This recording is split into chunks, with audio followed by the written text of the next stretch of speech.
Bonjour les CM2. Alors, en sciences, on continue avec la septième séance sur l'alimentation, mais cette fois-ci, on va avoir une vision qui est plus liée au développement durable, donc dans le cadre de notre projet cette année. La dernière fois, nous avons vu qu'il y avait des spécialités selon les pays ou les régions. Aujourd'hui, nous allons nous poser une question. Donc, en France, je vais vous demander d'où proviennent nos aliments. D'où viennent-ils? Donc pour cela, alors c'est vrai que c'est à distance, ou ça sera fait en classe avec les élèves qui sont présents, mais c'est vrai qu'il aurait été bien d'organiser, on va dire, un petit déjeuner. Mais voilà, on pensera à tout le monde le matin. Donc je vais vous demander un moment là sur un brouillon rapidement de me dire quels aliments aurait-on besoin pour faire un petit déjeuner donc en classe ou même vous le matin. Donc fais une petite pause et j'y réponds. C'est rapide, hein, donc voilà. Et puis sinon, bonne séance aussi. Voilà. J'ai oublié de préciser pour les aliments du petit déjeuner, soit vous avez la réponse sur internet à chercher, soit vous avez aussi les emballages que vous avez à la maison. Parfois c'est indiqué d'où proviennent ces aliments. Donc regardez d'abord si vous voulez à la maison et ensuite regardez sur internet. Ça vous enlèvera peut-être des recherches à faire. Voilà. Voici une carte que je mettrai dans la Synbox. Alors tous les pays européens n'apparaissent pas forcément, notamment aussi certains pays d'Asie, mais je pense que la plupart des pays sont ici. Alors soit vous l'imprimez, et bon, ça gaspille un peu de couleur, soit vous les laissez sur l'écran et puis vous pouvez au moins visualiser où sont les pays à chaque fois. Donc il suffit juste sur votre cahier de brouillon de noter, par exemple, d'où provient la banane, et parfois vous aurez peut-être plusieurs pays. Donc voilà. Donc notez-les dans votre cahier de brouillon, soit sous forme de tableau, soit vraiment une liste banane de points d'où ça peut prévenir. Donc voici les réponses pour tous ces aliments du petit déjeuner. Donc à chaque fois, on trouve donc pour chaque aliment du petit déjeuner les trois premiers pays producteurs, c'est-à-dire que ceux qui produisent le plus dans le monde. Donc si vous n'avez pas trouvé sur l'emballage du produit, ça peut être peut-être un des trois pays. D'accord? Alors, premier constat quand on observe donc là les pays producteurs, c'est la question que je vous pose, même si vous ne pouvez pas me répondre. Essayez d'y réfléchir. Qu'est-ce qu'on constate quand on regarde tous les pays producteurs de ces aliments du petit déjeuner? On remarque qu'il y a énormément de pays différents et qui ne se situent pas forcément sur le même continent. On va regarder ça de plus près. Donc pour la banane, le premier pays producteur, donc on a l'Inde, le Brésil puis la Chine.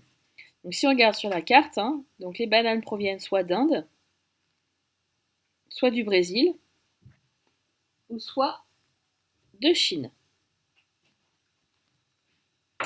Je reviendrai après sur le beurre. Pour le cacao, donc le cacao vient soit de Côte d'Ivoire, du Ghana ou du Nigeria. Donc quand on regarde la carte, on a la Côte d'Ivoire qui est ici, le Ghana qui est un pays frontalier à la Côte d'Ivoire, même si son nom n'est pas indiqué, et le Nigeria qui est là. Pour le café, Brésil, Vietnam, Colombie. Donc là, on est parti en Amérique du Sud, Brésil. Alors la Colombie est ici. Et le Vietnam, hop, on part en Asie. C'est ce pays ici, qui borde l'océan Pacifique. Pour les céréales, Pour les céréales, on a alors USA, United States of America, donc c'est les États-Unis, la Chine ou le Brésil. Donc les États-Unis sont en Amérique du Nord, la Chine en Asie, et j'ai dit le Brésil en Amérique du Sud. Donc on peut, les céréales viennent du petit déjeuner, je parle vraiment en France, peuvent venir de ces trois pays-là. Les fraises viennent d'Espagne ou de France. Quand on regarde la carte, donc l'Espagne est ici, et puis la France, voilà, c'est notre pays. Souvent, elles viennent de Bretagne.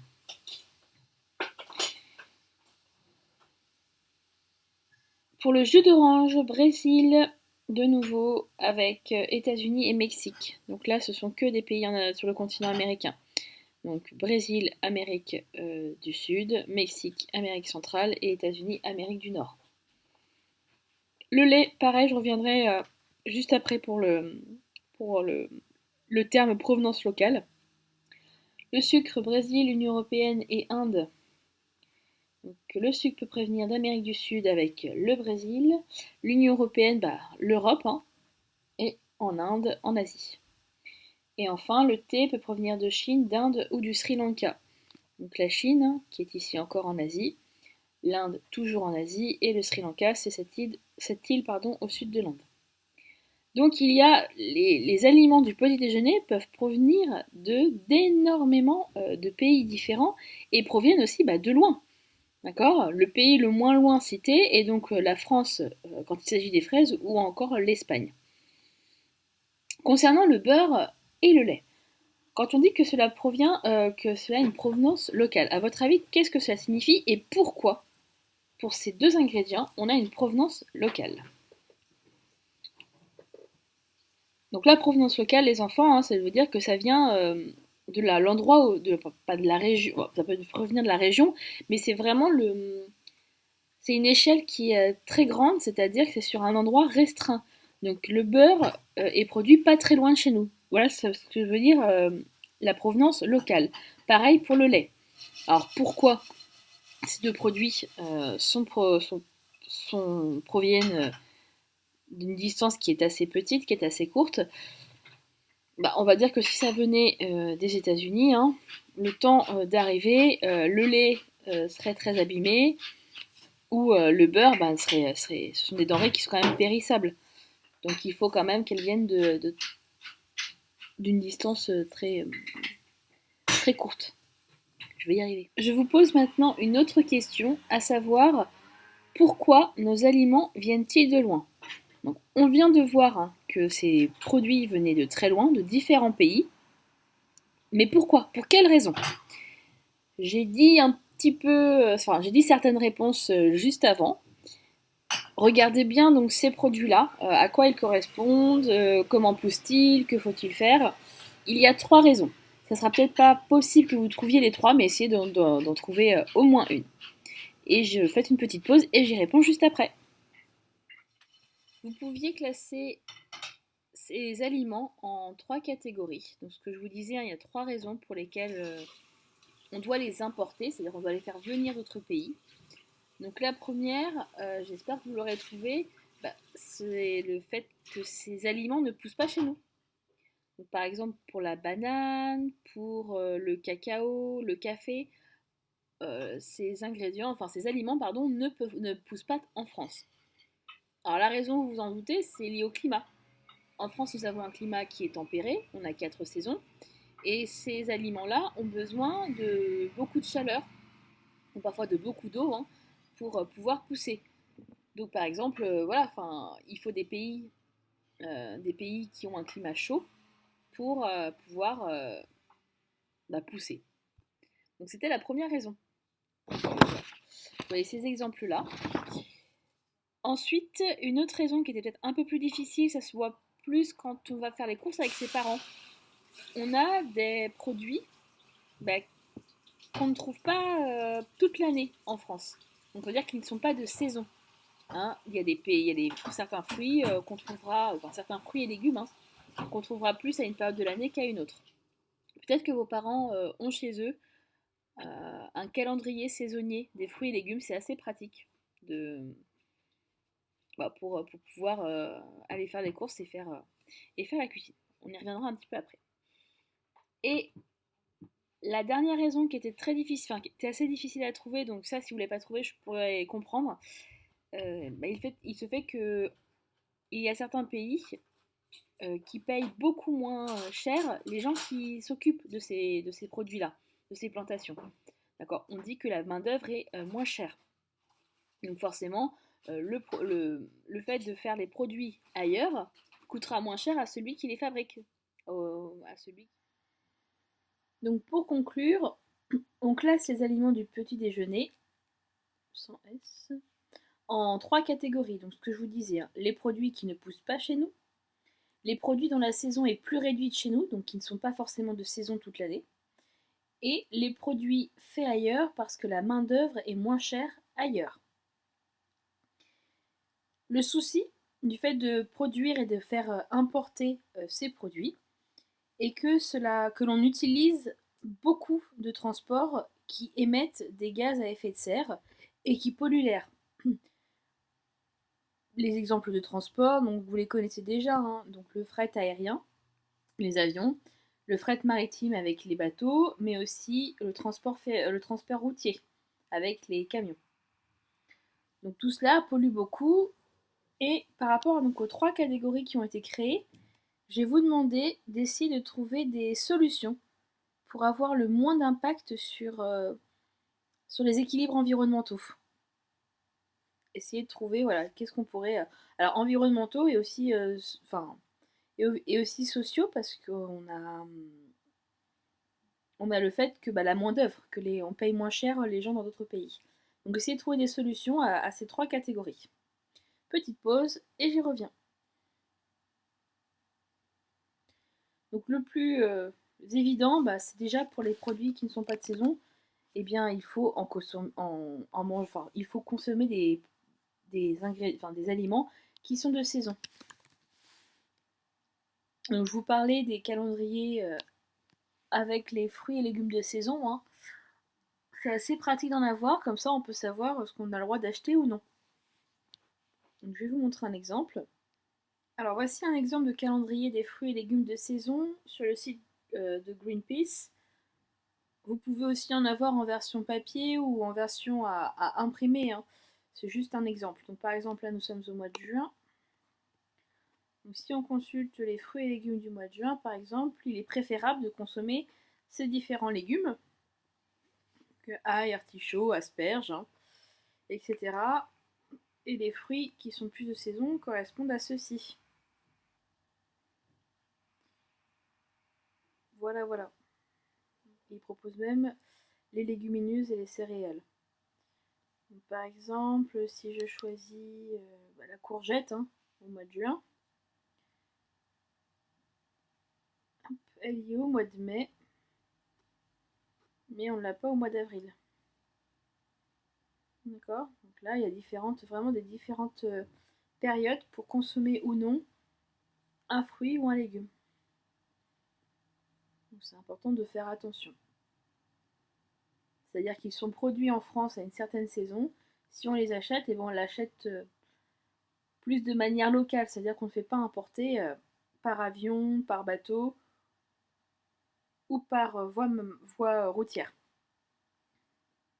Donc pour les fruits dont la saison est plus réduite chez nous, il faut manger des fruits et légumes de saison.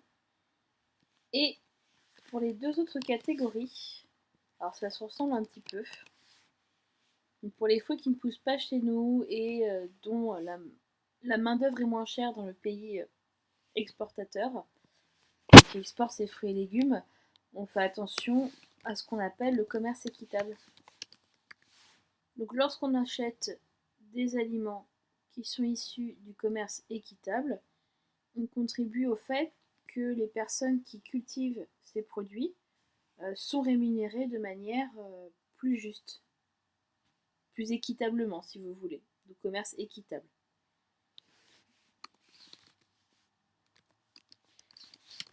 Et si certains pays ne proposent pas des produits liés au commerce équitable, il faut aussi faire attention à la provenance des produits.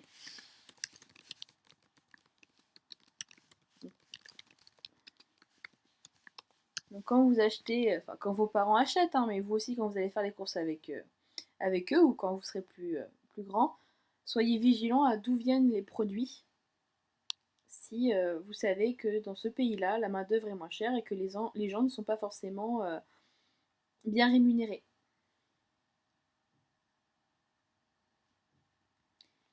Pour finir, je vous montre une petite vidéo canopée donc sur ce que dire manger responsable.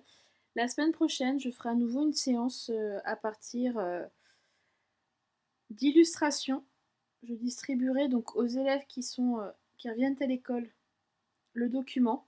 Et les autres, soit vous pourrez imprimer, soit vous aurez la version que sur l'ordinateur. Et on travaillera encore plus, de manière encore plus poussée sur ce que veut dire manger responsable. Voilà les impacts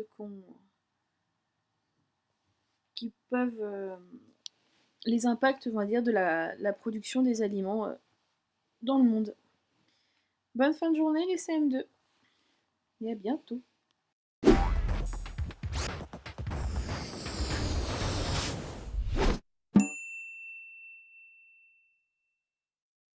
Vite!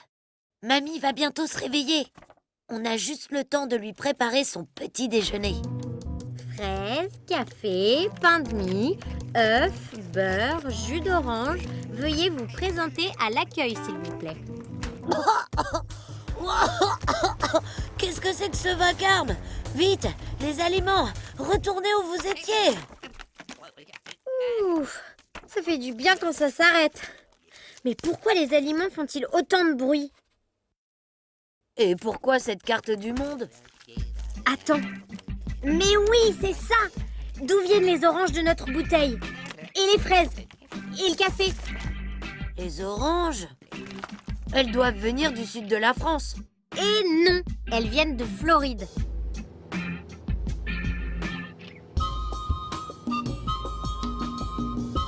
Pour le café, je sais. Il vient d'Amérique latine.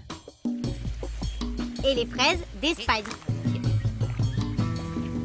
Avant d'arriver dans notre assiette, les aliments ont donc déjà fait des milliers de kilomètres. Un si long voyage, ça doit les abîmer. Sans compter la pollution et le pétrole. C'est idiot. On n'a qu'à tout faire pousser chez nous. Oui, mais ça, c'est possible seulement pour certains produits. Et pendant une période de l'année limitée. Par exemple, tante Olivia, qui vit en Bretagne, peut manger des fraises de sa région, mais uniquement au printemps. Mais les oranges et le café ont besoin de beaucoup de soleil et de chaleur. Le café, par exemple, n'est produit que dans l'hémisphère sud. Mais ça doit coûter très cher de transporter ces produits jusque chez nous. Et pourtant, ils ne sont pas plus chers que les produits qui viennent d'ici. C'est parce que les salaires sont bien inférieurs à ceux d'ici. Les agriculteurs y sont souvent très mal payés. Décidément, c'est bien mieux de manger local et de saison. C'est moins cher, ça conserve la qualité des aliments et ça respecte les agriculteurs et la planète. Mais si j'habite en France et que j'adore le café, comment je fais? La solution, la voilà. Le commerce équitable. Ces labels garantissent une façon de produire qui améliore la vie et les conditions de travail des agriculteurs du Sud. Super! Mais tous ces voyages, ça m'a donné faim. Et si on préparait le petit déjeuner pour mamie et pour nous? Pour finir cette vidéo, je vous présente juste un petit jeu. Alors le problème c'est qu'il faut l'imprimer, pas forcément le plastifier, mais bon, voilà, faire coller certaines choses. Pour ceux qui peuvent imprimer et veulent le faire, c'est un petit jeu que j'avais trouvé cette année qui s'appelle le carbonomètre. Et donc il y a les règles du jeu qui sont assez simples. C'est un jeu coopératif et vous devez donc essayer de deviner quel est l'impact carbone. Donc on appelle ça l'équivalent carbone, c'est-à-dire combien on dépense de kilogrammes de CO2 pour certains aliments. Donc c'est lié à la nourriture. Il faut, alors c'est pas à connaître par cœur, mais c'est essayer de se dire, de les comparer les uns avec les autres. Donc ils sont rangés par famille, par catégorie d'aliments. Donc il y a les réponses qui sont au dos, hein. Ça se présente ainsi. Hop. Si je prends l'exemple par exemple de, allez, la viande de bœuf français, donc c'est l'impact carbone est de 28,6 kg de CO2. C'est pour équivalent, hein, équivalent carbone. Donc et il y a une petite explication à chaque fois. Le bœuf est une viande très consommée mais très carbonée. En cause, la fermentation intestinale des ruminants qui émet du méthane, 28 fois plus puissant que le CO2. Leur pâturage et leur culture de leur nourriture nécessitent aussi beaucoup d'espace. Donc voilà, c'est pour essayer de vous sensibiliser un petit peu à l'empreinte carbone de certains aliments. Alors pas forcément en fonction de, comment dire, de leur provenance, hein, mais vraiment hop, alors là, il y a la provenance. Bah, pour comparer un peu les tomates fraîches qui viennent par voie maritime, par voie aérienne, par voie routière. Voilà, ça vous fait un petit peu réfléchir aussi sur ce que libère, ce qui est libéré comme gaz à effet de serre pour ces aliments, pour fabriquer ces aliments. Voilà, donc si vous voulez, vous pouvez l'imprimer, je le mettrai sur la Synbox. Et je l'ai en classe, mais malheureusement, bah, je ne pourrai pas vous le prêter. Allez, vraiment, cette fois-ci, bonne fin de journée les CM2.